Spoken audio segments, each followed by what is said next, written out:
안녕하세요. 잡시광입니다. 영원할 것 같았던 중국과 아프리카의 관계가 최근 심상치 않습니다. 중국은 그간 국제사회에서의 영향력을 높이기 위해 아프리카에 천문학적인 자금을 투자해오고 있었는데요. 1대1로 사업이 가장 대표적인 사례였습니다. 그런데 돈으로 맺어진 중국과 아프리카의 우호 관계가 최근 금이 가기 시작했습니다. 중국은 인프라 투자를 통해 경기 부진에서 빠르게 벗어나려고 하는데요. 이를 위해 1대1로를 추진하고 있습니다. 해외 인프라 투자를 통해 유럽에서 아프리카에 이르는 6해상 거대 경제 네트워크를 구축하는 것이 중국의 목표입니다. 1대1로에는 현재 아프리카의 에티오피아, 탄자니아, 케냐, 나이지리아부터 유럽, 중동, 아시아 국가까지 참여하고 있습니다. 하지만 최근 분위기가 심상치 않습니다.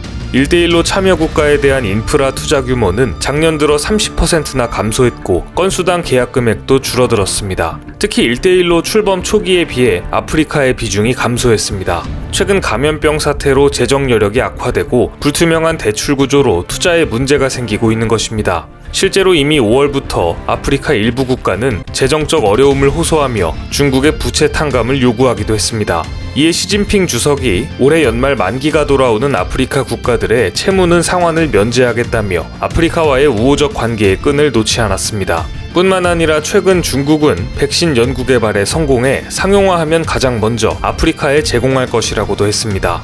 중국이 자선 사업을 하는 국가도 아니고 뭔가 다른 꿍꿍이가 있을 것 같다는 생각이 드는데요. 실제 이 같은 중국의 비정상적인 자금 투자의 목적은 문제가 많이 있습니다. 서방에 둘러싸여 공격당하던 중국은 아프리카를 중요한 외교정책 전략 지역으로 정하고 공을 들였는데요. 그 실체가 하나씩 드러나고 있습니다. 국제사회가 홍콩 보안법을 두고 중국을 몰아붙였지만 이집트, 가봉, 소말리아, 수단 등 아프리카 국가들은 중국을 지지한 것입니다. 아프리카도 이러는 이유는 명확합니다. 빈국의 부채 탕감을 지원하는 주빌리 부채 캠페인에 따르면 2018년 아프리카 국가들의 대외 부채 중 20%는 중국에 빚진 것입니다. 존스 홉킨스대 국제대학원의 중국, 아프리카 연구 보고서에 따르면 중국은행이 2000년부터 2018년 사이 아프리카 국가에 제공한 차관 규모는 1150억 달러나 됩니다.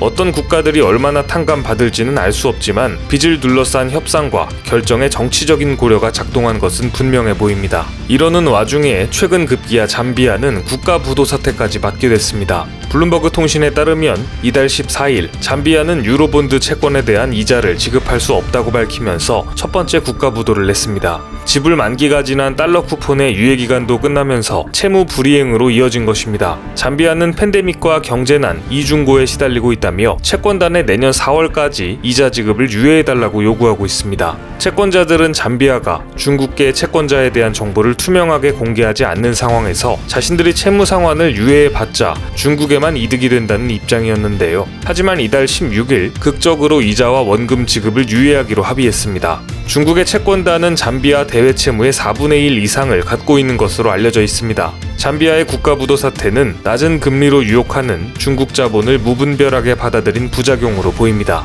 애초부터 중국과 아프리카는 문화적으로도 많은 이질감이 있는 것이 사실입니다. 하지만 돈을 목적으로 한 억지스러운 관계가 실제 중국과 아프리카 국민들 사이에 불협화음을 만들어내고 있습니다. CNN에 따르면 지난 6월 짐바브웨 경찰은 짐바브웨 중부 그베루주에서 광산을 운영하는 장쉰이라는 사업가를 살인미수로 기소했습니다. 장쉰은 임금을 지급해달라는 광부 2명에게 총격을 가해 중상을 입힌 것으로 전해졌습니다. 당시 짐바브웨의 소셜미디어에 총격 장면을 담은 동영상이 유포됐는데요. 국민들의 분노가 폭발하고 중국인이 운영하는 광산에 대한 재평가 요구가 빗발쳤습니다. 한 동영상은 트럭 조립 공장의 중국인 관리자에게 귀가가 금지된 잠비아 노동자들을 집으로 돌려보내라고 명령하는 시장의 모습이 담겼습니다. 반면 짐바브웨 주재 중국 대사관은 총격 사건에 대해 개인의 문제라고 일축하는 데 바빴습니다. 중국인들이 운영하는 광산에서 벌어지는 인권 침해의 민낯을 제대로 보여준 사례입니다.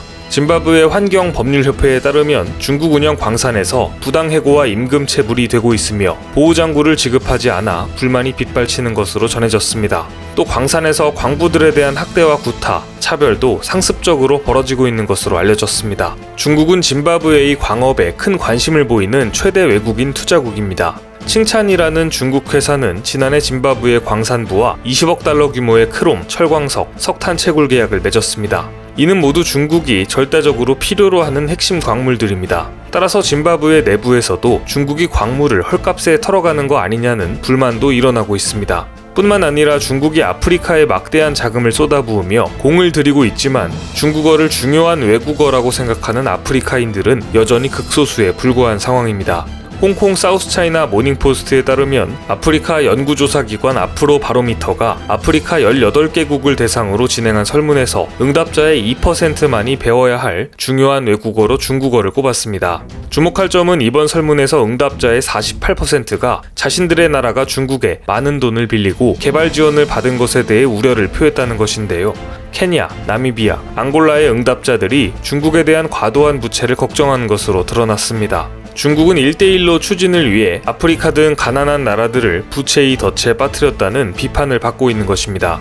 상황이 이렇게 되자 그간 중국이 아프리카에 천문학적인 헛돈을 쓴 것이 아니냐는 목소리까지 나오고 있습니다. 실제로 중국과 아프리카의 균열을 틈타 영국이 파고들기 시작했습니다. 미국 정치 전문 매체 폴리티코는 지난달 25일 브렉시트 이후 경제 활로를 찾고 있는 영국이 아프리카에 주목하고 있다며 중국과 치열한 경쟁에 부딪혔다고 보도했는데요. 영국 정부는 아프리카에 2년간 20억 파운드를 투자하겠다고 밝히며 의욕을 불태우고 있습니다. 젊은 인구가 많고 성장 잠재력이 높은 아프리카 대륙을 놓칠 수 없다는 이유라고 합니다. 야심을 품고 달려들고 있는 영국 입장에서는 중국이 거슬릴 수밖에 없습니다. 거대한 대륙에 중국인들의 발길이 닿지 않은 곳을 찾기 힘들 정도로 아프리카 곳곳에 중국의 손길이 뻗쳐 있기 때문입니다. 쉽지 않은 싸움이 될 것이라 직감한 영국 정부는 중국 자본과 인력이 아프리카 땅에 깊숙이 침투하며 생긴 문제들을 부각시키기 시작했습니다. 열악한 노동 환경, 지역 세력과 결탁하여 생겨난 부정부패, 환경 파괴, 지역 주민들과의 갈등을 지적하고 나선 것입니다. 보리스 존슨 영국 총리는 지난 1월 영국 아프리카 투자 정상회담에서 영국이야말로 아프리카 국가들이 신뢰할 수 있는 파트너라고 말했습니다. 우리는 누가 봐도 일방적인 조건으로 점철된 투자를 하지 않는다고 강조하면서 중국을 은근히 깎아내렸습니다. 서구 언론들은 중국 대 영국 갈등이 쉽게 끝나지 않을 것으로 전망하고 있습니다. 자칫하다가는 중국은 엄청난 투자금만 허공에 날리고 아프리카의 경제적 주도권을 영국이 가져가는 황당한 상황으로 전개될 가능성도 있어 보입니다. 세상에 공짜는 없습니다. 좋지 않은 목적을 가진 무분별한 투자를 받아들인 부작용은 분명 존재할 수밖에 없고 이미 나타나기 시작했습니다. 전문가들은 중국이 뿌린 이 같은 씨앗이 신흥국발 글로벌 금융위기로 번질 수 있다고 경고하고 나섰습니다. 최근 카르멘 라인하트 하버드대 교수는 중국에서 빌린 막대한 돈과 달러 빚으로 신흥국발 글로벌 금융위기가 전 세계를 덮칠 수 있다고 경고했습니다. 특히 중국으로부터 대규모 국외 차입을 해온 저소득 국가들의 대출 부채 악화를 문제로 꼽았습니다. 중국이 금융위기 이후 아시아, 아프리카, 남미 신흥국에 빌려준 막대한 대출액도 숨겨진 부채로 남아 채무 불이행 위험이 신흥국 전반으로 감염될 수 있다고 우려했습니다. 중국의 숨겨진 부채와 과도한 위험 추구 선호 행동이 글로벌 위험으로 퍼져 있다는 경고인 셈입니다. 글로벌 경제위기 10년 주기로는 얼마 전 비껴갔습니다. 전 세계를 강타한 감염병 사태에도 글로벌 금융위기까지 번지지는 않았습니다. 하지만 중국이 주도하는 비정상적인 신흥국 부채 확산이 글로벌 금융위기로 번질 가능성을 우리나라도 분명 대비해야 한다는 생각이 듭니다. 오늘 준비한 소식은 여기까지입니다. 댓글을 통한 여러분들의 많은 의견 기다리겠습니다. 많은 분들의 생각이 모였을 때 진정 가치 있는 지식이 완성될 것입니다.